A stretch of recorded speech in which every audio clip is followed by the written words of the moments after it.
This video is sponsored by UCN Broadband.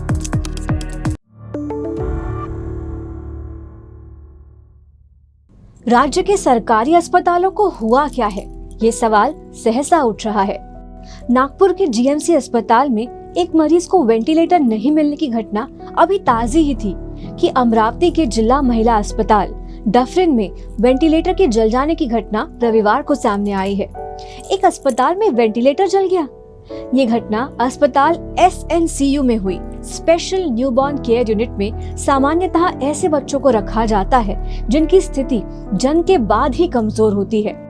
इस घटना के बाद एक 11 दिन के नवजात बच्ची की मौत हो गई है, जिसके परिवार ने इस मौत के लिए लापरवाही को जिम्मेदार बताया है। हालांकि सिविल सर्जन ने बताया कि बच्ची की हालत जन्म के साथ ही गंभीर थी। अस्पताल में आग लगने की घटना के बाद भर्ती 12 बच्चों को दूसरे अस्पताल में शिफ्ट कराया गया। जिस नवजात बच्ची की मौत हुई वो वेंटिलेटर पर थी और उसकी मृत्यु शिफ्टिंग के दौरान हुई है।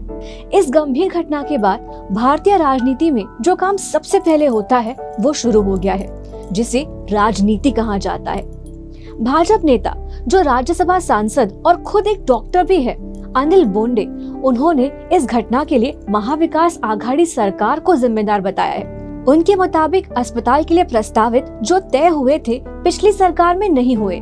जिले के एक विधायक रवि राणा ने इस घटना के लिए राज्य की पूर्व महिला एवं विकास मंत्री यशोमती ठाकुर के भ्रष्टाचार को जिम्मेदार बताया है। उन्होंने बताया कि इस घटना की शिकायत उप मुख्यमंत्री देवेंद्र फडणवीस से ही है। अब इस मामले की जांच होगी और सामने आएगा कि किसने कमीशन लिया और किसकी वजह से ये हादसा हुआ।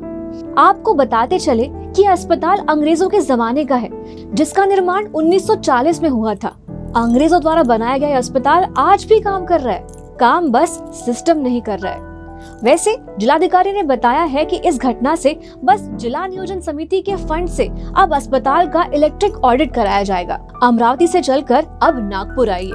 यहाँ अंग्रेजों द्वारा ही तैयार करवाए गए मेडिकल अस्पताल में 16 सितंबर को वैष्णवी की मौत हो गई।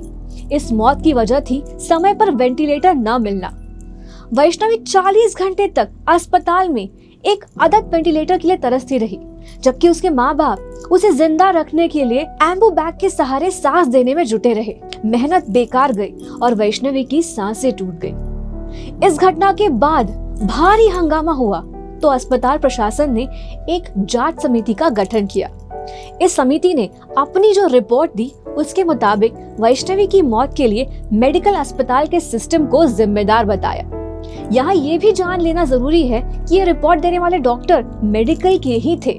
सूत्रों से मिली जानकारी के मुताबिक वैष्णवी जिस 48 नंबर के वार्ड में भर्ती थी, वहाँ के जूनियर डॉक्टर और नर्सिंग स्टाफ ने उसे वार्ड में रखे वेंटिलेटर को लगाने का प्रयास भी किया, लेकिन वेंटिलेटर चला ही नहीं। हमारा हेल्थ सिस्टम काम कैसे करता है, इसकी बानगी आप इसी से महसूस करते हैं। मेडिकल में कुल 222 वेंटिलेटर है, जिनमें से 196 शुरू है।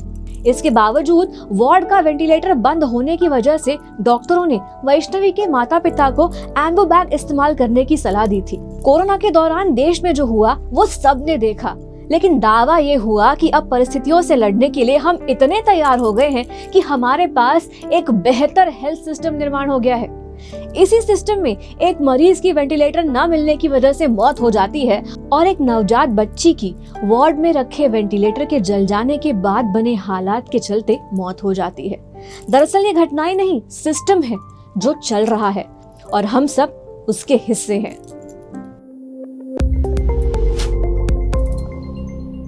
This video is sponsored by UCN Broadband.